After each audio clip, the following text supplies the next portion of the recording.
Hello again, it's me, Baraka Shama, back with another video, and wow, this one's actually pretty close to the last one I launched. Maybe I'm actually getting back into content. Anyway, today I actually wanted to talk about something that's a little bit more spicy in the Elemental Shaman community, and that is the various builds that we're using in Mythic Plus. Kind of like the pros and cons of each build and what those talent setups look like. I'm going to be kind of showing you guys the key capstones for each of those builds, as well as kind of variations on what talent points you can kind of move around to your liking in specific things. So before we get started, I'm just going to take a quick drink of water because my mouth is already getting dry. Okay, so the three various builds that are kind of being popularized right now for Elemental Shaman and Mythic Plus is going to be the Wildfire Build, Lightning Build, and the new build that kind of has grown in popularity over the last several weeks because of the buffs to Ice Fury, Frost Shock, Lightning Bolt, and Elemental Blast and Earth Shock and Lava Burst. Like all the single target buffs, IcyHot has become this kind of new upcoming build that I've gravitated towards myself. And I've kind of been showing a lot of other people as well in my community, and they've been loving it too. But the IcyHot build, so the Wildfire, Lightning Build, and IcyHot Build are the three builds that we're going to be talking about here today. I wanted to start off with the Wildfire build and what that kind of looks like. Your key capstones in the Wildfire build are obviously going to be Fire Elemental, Skybreakers, Fiery Demise, Liquid Magma Totem, and the Primordial Wave into Splintered Elements. Of course, you do have some variability in this build. It's mainly the fire side, but you can swap out Searing Flames for Elemental Blast if you choose to want more kind of single target damage. For some people, Elemental Blast just kind of feels a little bit more clunky or slowed down, like the pace is slower. And I do agree with that. The Wildfire build is pretty fast paced, which is one of its I almost said cons, one of its pros. One of its pros. It's a lot of instant cast spells. It's a lot of high actions per minute, and it's very mobile because of all those instant cast spells.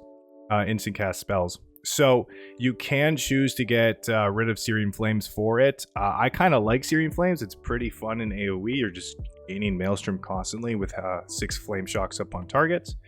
So that's obviously pretty generous when it comes to a big AoE pull. It's also easy to pick up and learn. It's super simple to play. It revolves around you spreading your Flame Shocks, and then just using Lava Burst, Chain Lightning, and Earthquakes in majority of your AoE pulls. And that's fun that way. Like, it's super easy to pick up, just bust out a whole bunch of numbers, and it looks really cool doing so. It has high AoE burst potential. Now, it has the highest out of all three, I want to say, because of the interaction of Power of the Maelstrom, Surge of Power, and your Deeply Rooted Elements procs. So if you get a Deeply Rooted Elements proc while you have Stormkeeper available, you have a Power of the Maelstrom buff active and Surge of Power for additional Chain Lightning targets. The amount of Lava Beam damage is exceptionally high, and I believe out of the three builds, I think it's the highest burst potential. But because of that, it's obviously a gamble build, right? That is one of the cons to this build. It's extremely proc reliant. It feels bad when you don't get any procs. Your damage kind of feels average, but when you do pop off, I mean, you pop off.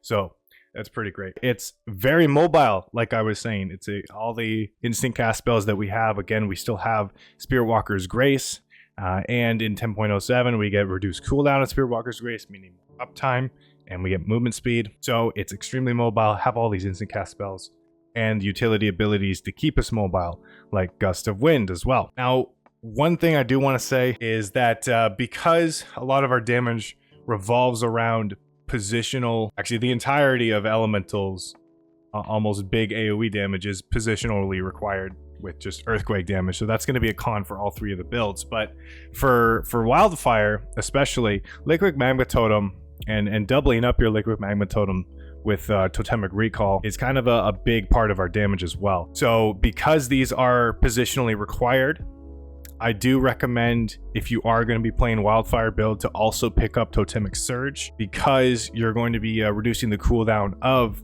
your liquid magma totem by 6 seconds. Normally it's a minute cooldown.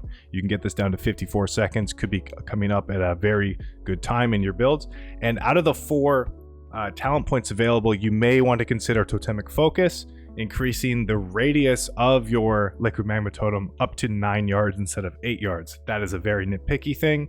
Of course, if you have the talent points to spend on it, depending on what dungeon you're running, you may actually need to do like Poison Cleansing Totem or Thunderstorm in some cases. Maybe even your group needs a Capacitor Totem or a Tremor Totem, right? Whatever. That is an option for you. On top of that, obviously, Earthquakes being a ground-targeted ability, you can't move an Earthquake. You could spec into Totemic Projection to move around your liquid magma totems or your stun totems or whatever you need, right? But you can never move your Earthquake once it's placed. So that is one of its cons. I already mentioned it's extremely proc reliant, so I'm not going to say that again. But out of the 3 builds, unless you're spec'd into Elemental Blast and you get really good procs of deeply rooted elements, out of all 3 builds, you have the lowest single target. It's not known for its single target. It's extremely proc reliant for its single target. So that's going to be a big con for the Wildfire build. Of course, you may have people in the comments section telling me that I'm wrong, and that's completely fine. You guys are up to your own opinions. But out of the 3 builds, just with what simulations are looking like, and from my personal experience with playing with them, I found that the Wildfire build is the lowest single target. So if you're looking at a tyrannical week, you may want to consider not running the Wildfire build, although this week coming up with how Spiteful's coming back into the rotation, and Grievous, is it Grievous? It's Spiteful and something. I think it's Grievous. Yeah, Wounds or something like that. With Spiteful coming back, that means we get to pad the meters on a fortified week. So Wildfire is probably going to be pretty good. Aside from Wildfire, I'd like to transition, because this is going to be smoother to do this. I'd like to transition into what is gaining popularity in the Shaman community when it comes to Mythic Plus, and that is the IcyHot Build. You're essentially just giving up improved Flame Tongue weapon and Power of the Maelstrom to go into Ice Fury and Electrified Shocks. This build also, I would always recommend running Elemental Blast to kind of go more into the IcyHot's strengths. So the IcyHot plays a lot like Liquid Magma Totem in AoE, or the Wildfire build in AoE, and it plays a lot like the Lightning build in single target. The pros for this build are quite evident. It still has very high sustained AoE damage. It has a high actions per minute, meaning that it can be very, very fun. Higher AoE burst, sustained AoE damage, but also it fills the gaps for what Elemental's historical struggles have been for 2 to 4 target cleave. It helps to fill those gaps with Elemental Blast and Ice Fury with Electrified Shocks. Ice Fury giving us empowered Frost Shocks and Electrified Shocks, allowing our Frost Shocks to damage up to 3 additional enemies whenever you cast Ice Fury. Those 4 Frost Shocks are going to hit 4 targets total, which is going to be great. It's going to leave a debuff on them that will make them take additional 15% nature damage for the next 9 seconds. Now, this 9 seconds isn't original. It was actually buffed up from 6 seconds to 9 seconds in 10.07, which makes it a lot better of a uptime, obviously, for our builds. It makes the single target rotation a lot smoother, and it's actually a slight buff to our single target damage as well, as we're able to juggle the Ice Fury buffs along with the Electrified Shocks to get as many elemental blasts into the target that are fully buffed by both Master of the Elements and Electrified Shocks. And yes, Electrified Shocks does increase the damage of Elemental Blast. That's another big point. So it fills the needed gaps that we struggle so much on Elemental Shaman, which is between those 2 and 4 targets. Because obviously Chain Lightning hits a total of 5 targets, right? So we've always struggled for less than 5 target cleave. Now, it is extremely mobile, and I would argue it is more mobile than mobile. It's more mobile than Wildfire build when you're including the Ice Fury and Frost Shocks, 4 extra globals to use while you're moving. Now, it has extremely high sustained single target damage because of the combo that we have with Ice Fury, Electrified Shocks, Surge of Power, and Elemental Blast. So if I can fully buff I'll just get enough Maelstrom for you guys here to show you. If I can fully buff an Elemental Blast, Electrified Shocks on the target, right? I got another proc there. I'm buffing my Elemental Blast twice, along with my Lightning Bolt, with Surge of Power and Electrified Shocks.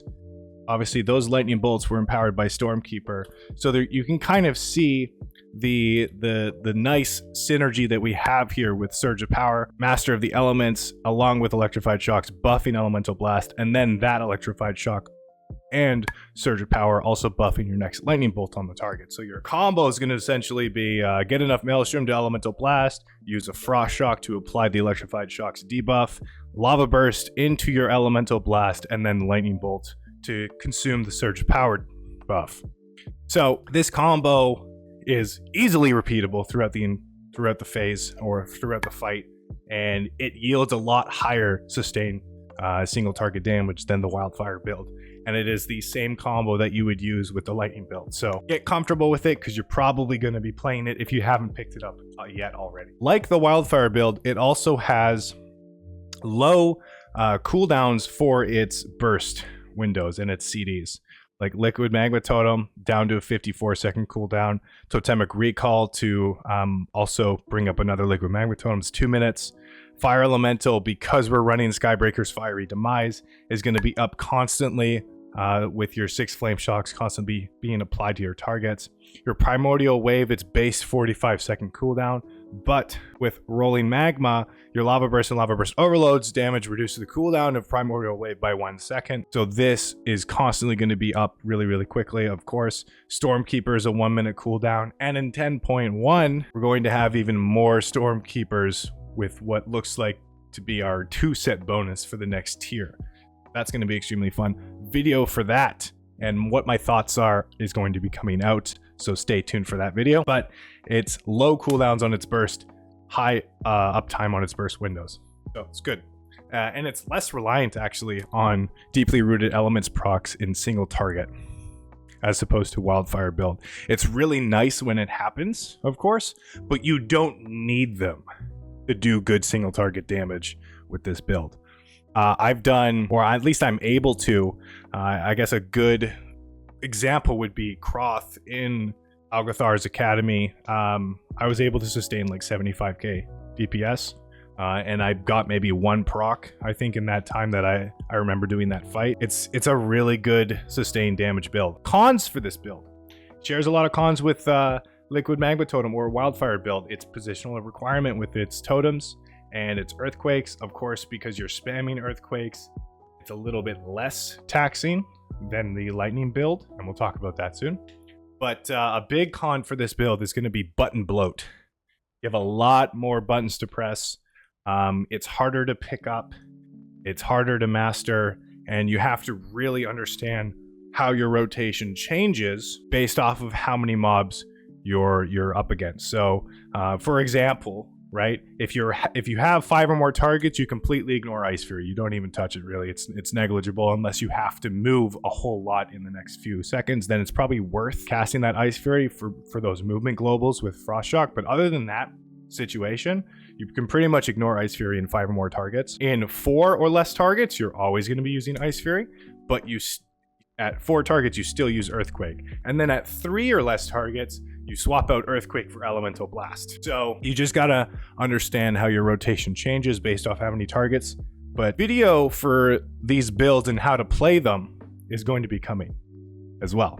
I have tons of plans for new content. So that's a pretty big, I want to say, wall for players when it comes to playing the IcyHot build. Now, because of this button bloat, because of how much more difficult it is to play, it's challenging to keep up your sustained damage, because if you kind of screw up or you mess up your combos with that combination of spells that I showed you in that spell sequence, it's taxing.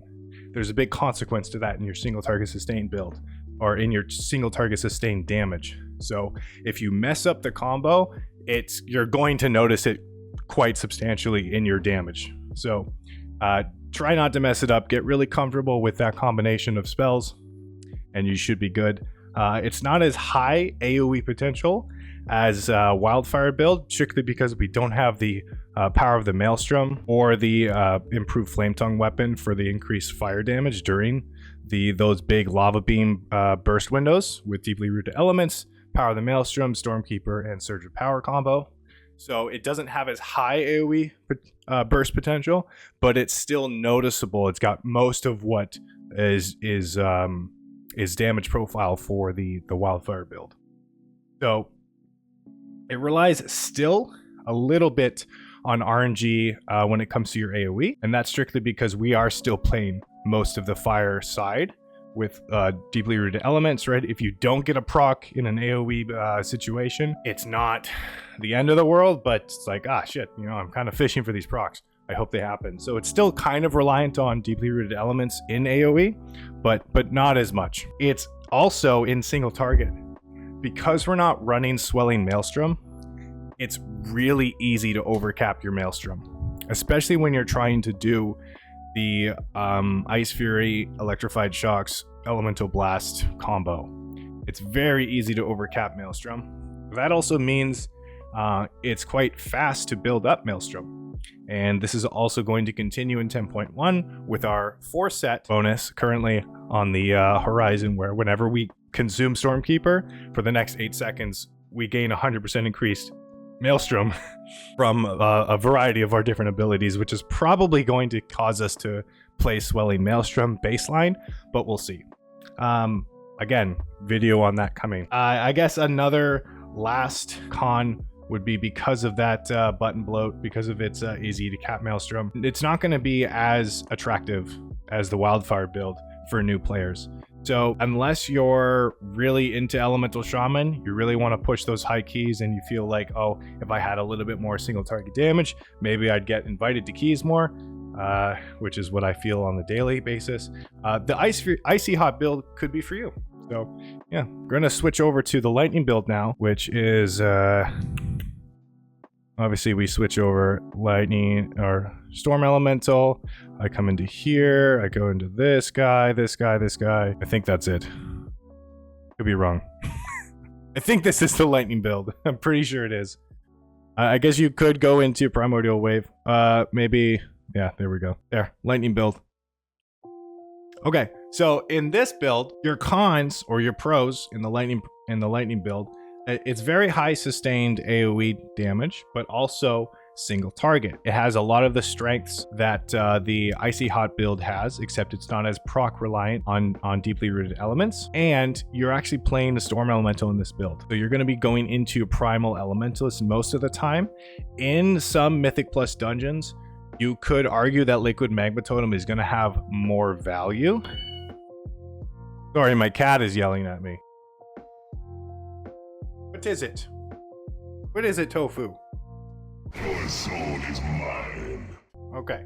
All right, go on. Anyway, you could argue that Liquid Magma Totem is going to be a little bit more valuable in some dungeons if you are playing the Lightning build, in which case, if you are going to play Liquid Magma Totem, I highly recommend picking up Totemic Recall and Call of the Elements. But if you're not and you're playing Primal Elementalist, you can completely skip those and just go into other things like a Capacitor Totem, Spirit Cleanse. You can get Mana Spring for more mana for your healer.